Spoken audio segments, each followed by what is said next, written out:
Hallelujah, praise the Lord. सब लोग वचन में आगे बढ़ेंगे। सभी खुश हैं? हालेलुया, आमीन। तो आइए हम लोग वचन में आज बढ़ेंगे आगे। अभी ऐसे पढ़ा हुआ है जब भी हम लोग परमेश्वर की आवाज को सुनेंगे। हालेलुया, परमेश्वर वचन को देखकर चलना ही परमेश्वर को देखकर चलना है। हालेलुया।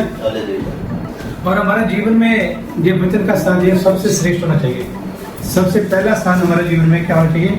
वचन को हम लोगों ने देना है। जब भी कोई भी किसी भी कंट्री का जब भी संविधान बन जाता है, जब भी वो पारित हो जाता है, लागू हो जाता है, तो भले कोई भी होने दो, जो उस कानून के विरुद्ध में जाएगा उसको जो बनती कार्रवाई उसके ऊपर की जाती है। हालेलुया। तो अभी हमारे पास ये दुनिया का सबसे श्रेष्ठ जो बुक है, पूरी दुनिया के अंदर इसमें से ली हुई बातों के द्वारा संविधान बनाया गया है। हालेलुया।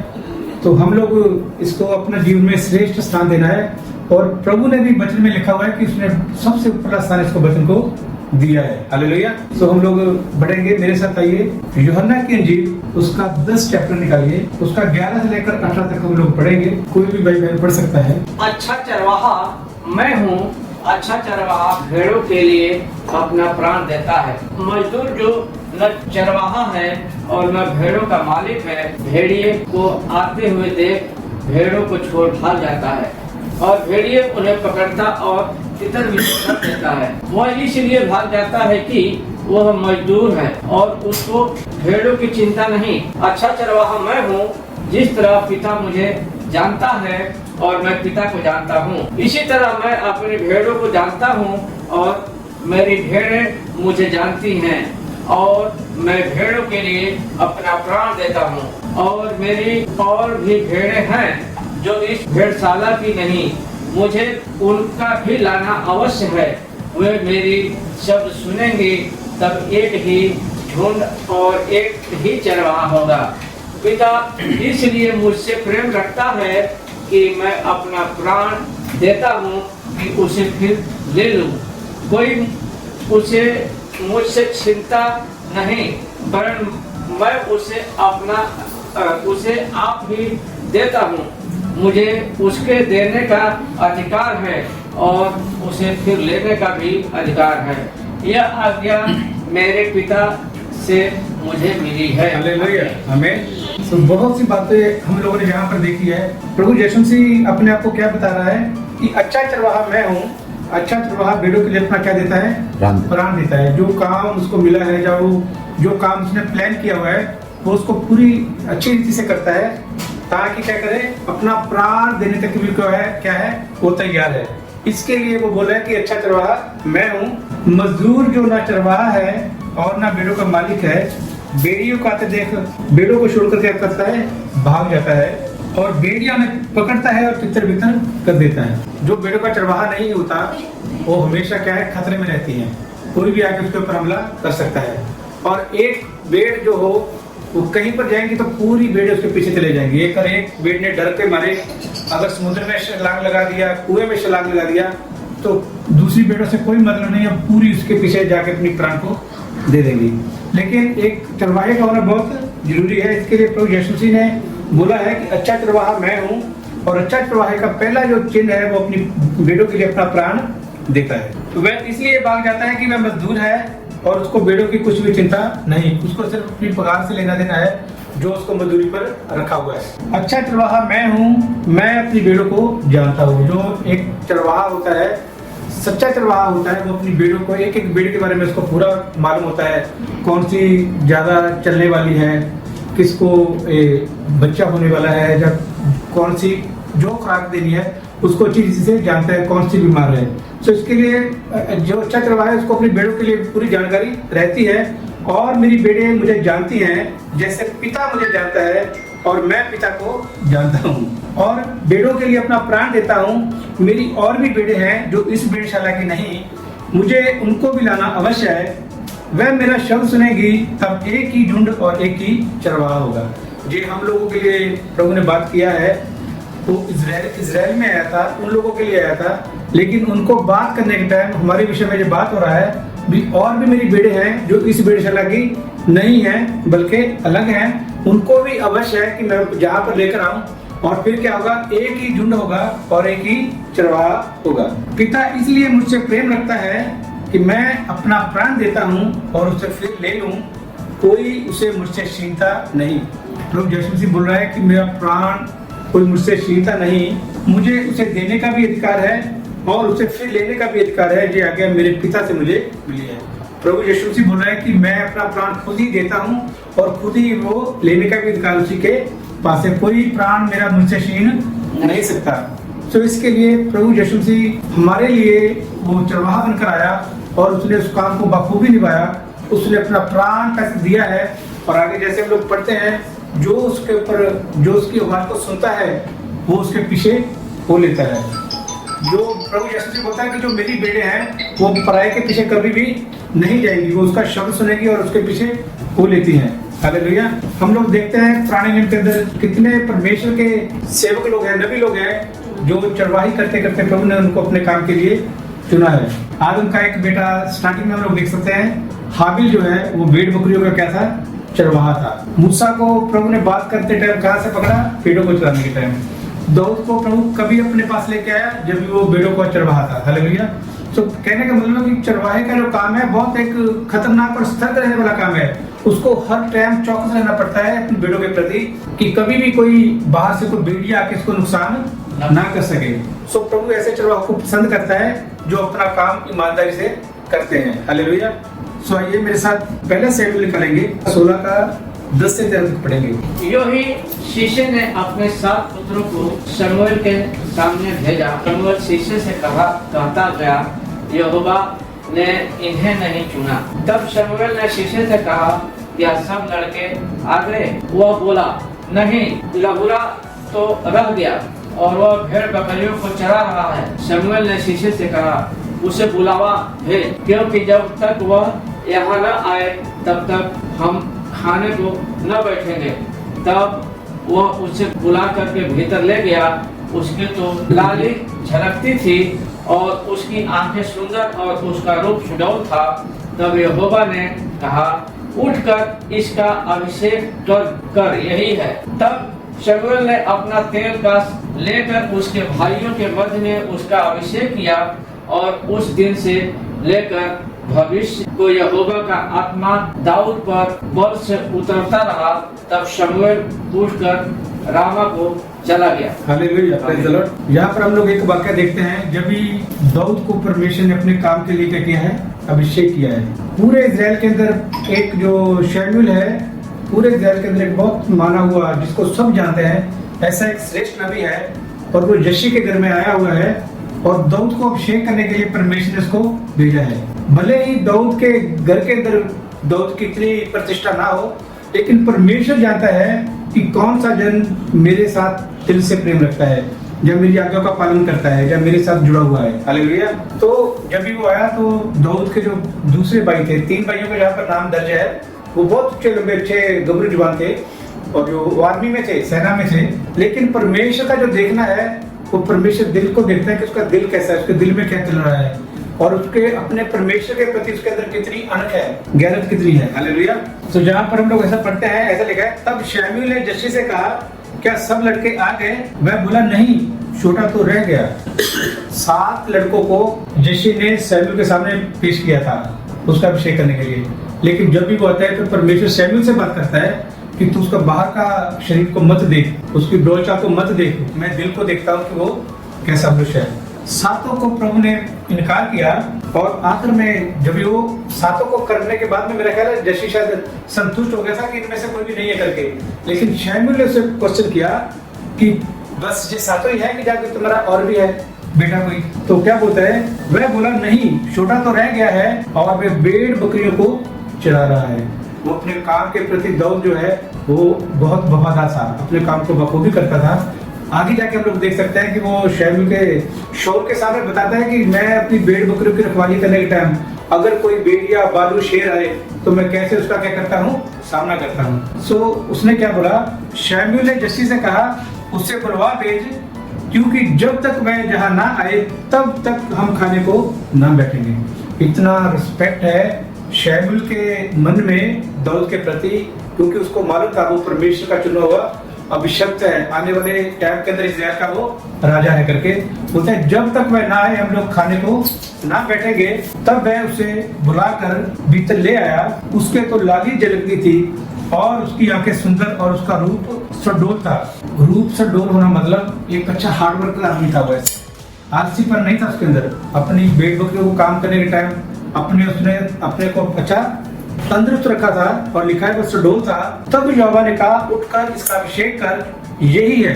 परमेश्वर ने शमूएल से बात किया उसके मन में कि उठकर इसको अभिषेक कर, यही है वो जिसके लिए मैंने तुझे बुलाया है यहाँ पर। तब शमूएल ने अपना तेल का सिंग लेकर उसके भाइयों के मध्य में उसका अभिषेक किया और उस दिन से लेकर भविष्य को यहोवा का आत्मा दाऊद पर बल से उतरता रहा। तब शमूएल उठकर रामा को चला गया। हम लोग जहाँ पर देख सकते हैं, कोई भी इंसान कहाँ पर भी है, अपने काम पर भी है, वहाँ पर भी वो परमेश्वर के साथ में बातचीत कर सकता है, परमेश्वर में बना रह सकता है। कोई जरूरी नहीं है कि उसके लिए अलग एक ऐसा स्थान होना चाहिए वहाँ यहीं पर से वो अपने परमेश्वर को पुकार सके। वो अपने काम के अंदर लगा रहता था, उधर वहां पर उसने कितने जबूर लिखे हैं, प्रभु का धन्यवाद वो करता रहता था। क्योंकि जो दाऊद है वो परमेश्वर के मन का अनुसार आदमी परमेश्वर ने उसको चुना था। हालेलुया। इसी को हम लोग थोड़ा सा आगे पढ़कर फिर आगे चलेंगे। 17 का निकालिए, इसका आगे 17 का 34, 35 और 36। दाऊद ने शाऊल से कहा, तेरा दास अपने पिता की भेड़ बकरियां चराता था और जब कोई सिंह या बालू झुंड में से मेमना उठा ले जाता तब मैं उसका पीछा करके उसे मारता और मेमने के मुंह से छुड़ा लेता था उसको। इतना वो भले ही छोटा दाऊद अपने भाइयों के जैसा चल हुआ नहीं था इतना, लेकिन वो दिल के अंदर उसके अंदर डर नहीं था किसी शेर को भी देखकर। वो बोलता था कि मैं सिंह के या बालू के मुंह के अंदर से अपने मेमने को क्या करता था, जीवित निकाल लेता था। और जब वह मुझ पर हमला करता तब मैं उसके केश को पकड़कर उसे मार डालता था। बोलता अगर सिंह के अंदर इतनी हिम्मत होती थी, वो मेरे ऊपर हमला करने के लिए आता था तो मैं उसको केश से पकड़कर ऐसा जो बाल उसके पकड़ कर उसको क्या करता था, मार डालता था। तेरे दास ने सिंह और बालू दोनों को मारा है। बल्कि जंगल के अंदर भेड़ों के ऊपर अगर देखा जाए, हमला करने के लिए आने वाले से सबसे खतरनाक नहीं है सिंह और भालू। तो दोनों को क्या किया है, मैंने मारा है। और वह खतना रहित फिलिस्ती उनके समान हो जाएगा, क्योंकि उसने जीवित परमेश्वर की सेना को ललकारा है। उसने गोलियत के साथ उसका सामना करने जाने से पहले एक कन्फेस किया है, जैसा वो हो जैसा मैंने उनको मार दिया है, ये भी ऐसा ही हो जाएगा करके उसने पहले से कन्फेस कर दिया है। फिर दाऊद ने कहा, यहोवा जिसने मुझे सिंह और बालू दोनों के पंजे से बचाया, वह मुझे उस फिलिस्ती के हाथ से भी बचाएगा। शाऊल ने दाऊद को कहा, जा यहोवा तेरे साथ रहे। जहाँ पर हम लोग देख सकते हैं, वो अपने घमंड नहीं करता है, वो अपना सारा श्रेय जो है वो परमेश्वर को देता है। बोलता परमेश्वर ने, यहोवा ने मुझे को वहां से बचाया है, वही परमेश्वर मेरे को इसके हाथ से भी बचाएगा।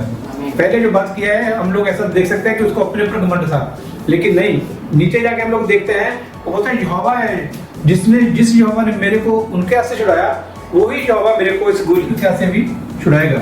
हालेलुया। तो इस तरह से दाऊद का जीवन हम लोग देख सकते हैं कि वो एक जो काम उनको दिया गया है परिवार की तरफ से, उसको बखूबी वो कर रहा है। इसी तरह से आइए मेरे साथ यशायाह की किताब, उसका 40 चैप्टर निकालेंगे।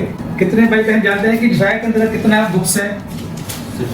और भी तो जानते हैं कितना? नहीं, मैं बोलते हैं कि यशायाह के अंदर कितना बुक्स है टोटल?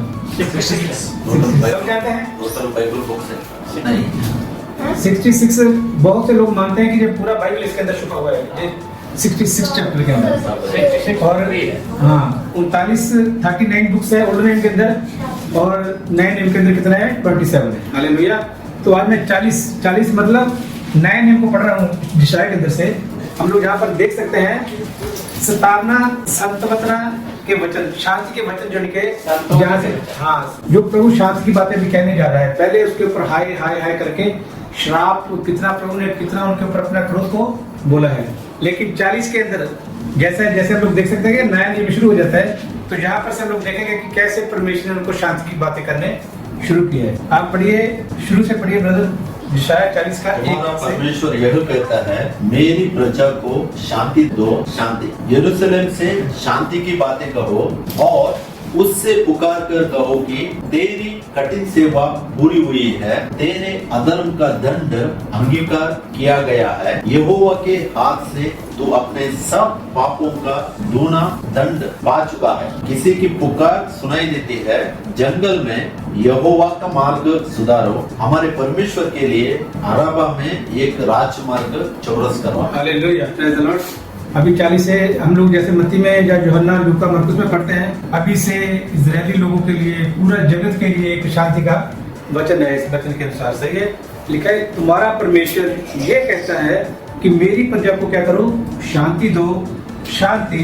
यरूशलेम से शांति की बातें कहो और उसे कहो, पुकार कर कहो कि तेरी कठिन सेवा क्या है, पूरी हुई है, तेरे अधर्म का दंड अंगीकार किया गया है, यहोवा के हाथ से तू अपने पापों का दूना दंड पा चुका है। जो तुमने जैसा कुछ काम किया है उसका अभी मैंने दंड तुमको दे चुका हूँ, आगे को तुमको वो दंड सहन करना ना पड़ेगा।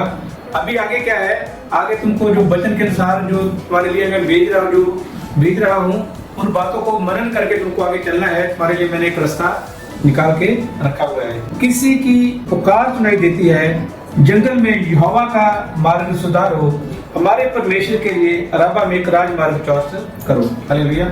हम लोग जानते हैं कि ये किसके विषय में बात हो रहा है, यूहन्ना के विषय में बात हो रहा है। वो जंगल में पुकारता हुआ आया था। एक मिनट मेरे साथ आइए, लूका को निकालिए ब्रदर, 3 का 2 से पढ़े 6 तक। और जब हन्ना और कैफा महायाजक थे, उस समय परमेश्वर का वचन जंगल में जकरिया के पुत्र यूहन्ना के पास पहुंचा, और वह यरदन के आसपास के सारे देश में आकर पापों की क्षमा के लिए मन फिराओ के बपतिस्मा का प्रचार करने लगा, जैसा यशायाह भविष्यवक्ता के कहे हुए वचनों की पुस्तक में लिखा है कि जंगल में एक पुकारने वाले का शब्द हो रहा है कि प्रभु का मार्ग तैयार करो, उसकी सड़कें सीधी बनाओ, हर एक घाटी भर दिए जाएगी और हर एक पहाड़ और टीला नीचा किया जाएगा, और जो टेढ़ा है सीधा और जो ऊंचा नीचा है वह चौरस मार्ग बनेगा, और हर प्राणी परमेश्वर के उद्धार को देखेंगे। हालेलुया, आमीन,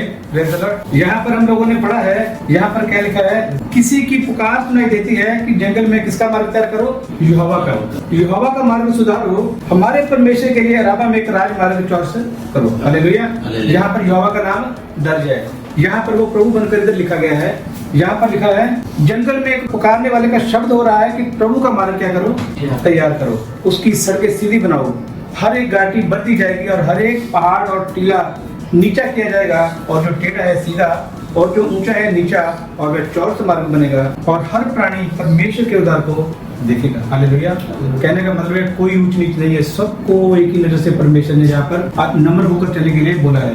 कोई बड़ा नहीं, कोई छोटा नहीं, सबको नम्र बनकर एक ही रास्ते से प्रभु के सामने चलना है। और सब लोग, हर प्राणी लिखा है, हर प्राणी परमेश्वर के उद्धार को क्या करेगा, देखेंगे। हालेलुया। और फिर वापस जाएंगे, हर एक तराई भर दी जाए और हर एक पहाड़ और पहाड़ी गिरा दी जाए, जो टेढ़ा है वह सीधा और जो ऊंचा नीचा है वह चौरस किया जाए। तब यहोवा का तेज प्रकट होगा और सब प्राणी उसको एक संग देखेंगे, क्योंकि यहोवा ने आप ही ऐसा कहा है। परमेश्वर के तेज को सब प्राणी क्या करेंगे, देखेंगे। उसके उद्धार के लिए जो प्रभु ने एक मार्ग तैयार किया है, उसको हर प्राणी उसको देखने पाएगा। बोलने वाले का वचन सुनाई दिया, प्रचार कर। मैंने कहा मैं क्या प्रचार करूं, सब प्राणी घास हैं, उनकी शोभा मैदान के फूल के समान है। यशायाह नबी को जब पवित्र आत्मा उसको लिखने के लिए बोल रहा है, लिखा है कि बोलने वाले का वचन सुनाई दिया कि प्रचार कर, और वो लिखता है कि मैंने कहा मैं क्या प्रचार करूं, सब प्राणी घास हैं, उनकी शोभा मैदान के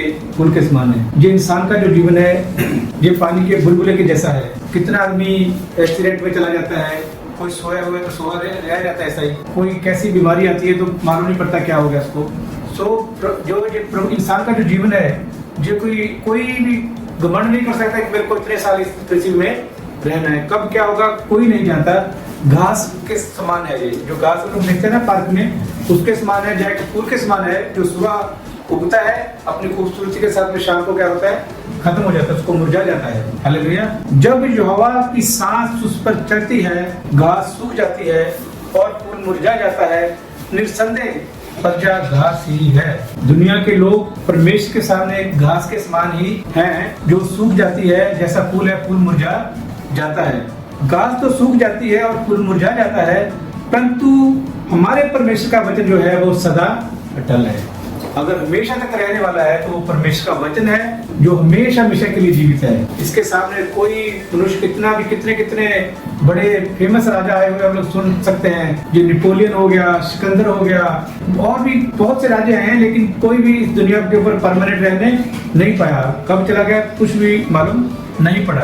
हे सिय्योन को शुभ समाचार सुनाने वाली, ऊंचे पहाड़ पर चढ़ जा। हे यरूशलेम को शुभ समाचार सुनाने वाली, बहुत ऊंचे शब्द से सुना, ऊंचे शब्द से सुना, मत डर। यहूदा के नगरों से कह, अपने परमेश्वर को देखो। हालेलुया। जो परमेश्वर के लोगों, उनको परमेश्वर को ही निहारने के लिए, परमेश्वर के वचन को जब परमेश्वर को ही देखने के लिए कहा गया है, कोई भी सहायता है वो परमेश्वर की ओर से ही आएगी। और बहुत से लोगों को हम लोग देख सकते हैं जिन्होंने अलग अलग जगह पर भरोसा किया था, लेकिन उनका भरोसा टूट गया, जो भी वो इस बात में निष्फल हो गए। इसके लिए देखो कितना विस्तार से कहा है, हे सिय्योन को शुभ समाचार सुनाने वाली, ऊंचे पहाड़ पर चढ़ जा। हे यरूशलेम के को शुभ समाचार सुनाने वाली, बहुत ऊंचे शब्द से सुना, ऊंचे शब्द से सुना, मत डर। यहूदा के नगरों से कह कि अपने परमेश्वर को देखो। आज हमको भी वचन यही कह रहा है कि हम लोगों ने अपने परमेश्वर की ओर दिखाना है, प्रभु यीशु मसीह की ओर ताकते रहना है। और लिखा है, देखो प्रभु यहोवा सामर्थ्य दिखाता हुआ आ रहा है। क्या करता है? अपने बल को, अपनी शक्ति को, अपनी सामर्थ्य को दिखाता हुआ वह आ रहा है। वह अपने भुजबल से प्रवक्ता करेगा। देखो जो मजदूरी देने की है वह उसके पास है। जो भी इंसान जो धर्म के काम करेंगे उनका प्रतिफल भी उसके हाथ में है, और जो बुरे काम में लगे हुए हैं उनके लिए भी देने को उसके हाथ में, जो उसका प्रतिफल उसके हाथ में है। मजदूरी देने की वह उसके पास है, और जो बदला देने का है वह उसके हाथ में है। वह चरवाहे के समान अपने झुंड को चलाएगा। प्रभु यीशु मसीह ने क्या हम लोग पढ़ा?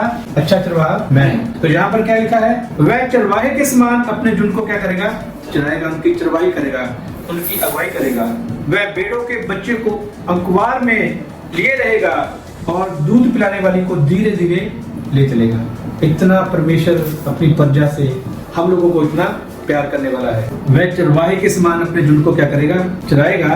वह भेड़ों को, बच्चों को अंकुआर में लिए रहेगा। ऐसा नहीं, ऐसा लेकर एकदम उसको चूमते हुए, प्यार करते हुए वो क्या कर रहा है? उनकी अगुवाई कर रहा है। और जो दूध पिलाने वाली है तो उसके लिए भी उतना कितना ध्यान है, उनको धीरे धीरे ले चलेगा। ऐसा नहीं कि जल्दी जल्दी जाने के लिए बोलेगा, जो जैसा है वैसा ही उसको लेके जाने के लिए वो कोशिश करेगा कि वो क्या करे? उनकी अगुवाई करे, तो उनको धीरे धीरे ले चलेगा। हालेलुया। सो हम लोग पुराने नियम की बातों को देखा, यशायाह के द्वारा कई बातों को हम लोग नए नियम के अंदर देखते हैं कि प्रभु यीशु मसीह कैसे पुराने नियम का यहोवा यीशु बनकर हमारे लिए, हमारी अगुवाई करने के लिए आया हुआ है। हम बस थोड़ा सा पढ़ेंगे फिर आगे जाएंगे। मेरे साथ आइए, प्रकाशित वाक्य 19 निकालिए, 19 का 7 और 8 पढ़ेंगे। आओ हम आनंदित और मगन हो और उसकी स्तुति करें, क्योंकि मेमने का ब्याह आ पहुंचा और उसकी पत्नी ने अपने आप को तैयार कर लिया है, और उसको शुद्ध और चमकदार महीन मलमल पहनाने का अधिकार दिया गया, क्योंकि उस महीन मलमल का अर्थ पवित्र लोगों के धर्म के काम है। Hallelujah, praise the Lord. अभी हमारे लिए जो परमेश्वर के साथ में उसकी भेड़ों के जैसे चलते हैं, जैसे प्रभु बोलता है ना, मेरी बेटे मेरे शब्द को सुनती हैं, उसके वचन को सुनते उसके पीछे पीछे वो लेती हैं। अभी लिखा है, आओ हम क्या करें? आनंदित और मगन हो और उसकी स्तुति करें, क्योंकि मेमने का विवाह आ पहुंचा है और उसकी दुल्हन ने अपने आप को तैयार कर लिया है। जो हम लोग दुल्हन अपने आप को कहलाते हैं, तो अपनी तैयारी हम लोगों ने खुद उसमें लगे रहना है। जैसे मैंने पहले भी बहुत बार बोला है कि जैसे जब किसी लड़की का लड़के से शादी होने वाला है, दुनिया के अंदर कुछ भी होने दो, उसको सिर्फ अपने शादी के दिन का इंतजार है, कभी मेरा दूल्हा मेरे को लेने के लिए आने वाला है, उसकी तैयारी में वो लगी रहती है। सो इसी तरह से हम भी जानते हैं कि हमारा दूल्हा हमको लेने के लिए आने वाला है, तो हमको इसी तैयारी में क्या करना है? लगे रहना है। देखा, उसको शुद्ध और चमकदार महीन मलमल पहनने का क्या है? एक अधिकार दिया गया है, क्योंकि उस महीन मलमल का अर्थ पवित्र लोगों के धर्म के काम है। आज हम लोग जो धर्म के काम करते हैं, इसका मतलब है एक दिन आएगा जब भी हमको स्वर्ग में एक महीन मलमल के वस्त्र पहनने के लिए दिए जाएंगे। हालेलुया। तो इसी तरह से हम लोग आगे 22 का 12 और 13 पढ़ेंगे। देख मैं शीघ्र आने वाला हूँ, और हरेक के काम के अनुसार बदला देने के लिए प्रतिफल मेरे पास है। हम लोगों ने पहले यशायाह में पढ़ा था, यहोवा बात कर रहा है, और यहाँ पर प्रभु यीशु मसीह क्या बोल रहा है? देख मैं शीघ्र आने वाला हूँ और हर एक के काम के अनुसार बदला देने के लिए प्रतिफल मेरे पास है। मैं अल्फा और ओमेगा, पहला और अंतिम, आदि और अंत हूं। हालेलुया। तो हमारा परमेश्वर है जिसके सालों की कोई गिनती नहीं है, उसका कोई शुरुआत नहीं है, कोई आखिर नहीं है। वो सर्वशक्तिमान परमेश्वर है। वो कहता है कि मैं ही अल्फा और ओमेगा हूँ, पहला और अंतिम हूँ, आदि और अंत हूँ। तो इसी वचन के द्वारा प्रभु आप सबको बहुत ब्लेस करे और वचनों के द्वारा चलने के लिए प्रभु मदद करे। जैसे हम लोगों ने पढ़ा है कि उसकी दुल्हन ने अपने आप को तैयार कर लिया है, तो हमको इस तैयारी में प्रभु क्या करे, लगे रहने के लिए मदद और सहायता करें। हालेलुया। सबको जय मसीह की।